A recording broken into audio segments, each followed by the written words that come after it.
আমরা কিছুই করতে পারতেছি না।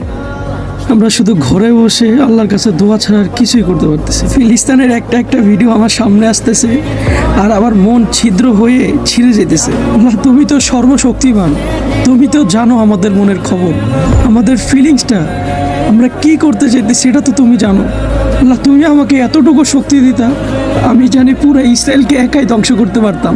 এসব দেখে আর সহ্য হচ্ছে না। আল্লাহ, তুমি একটা সঠিক বিচার করো।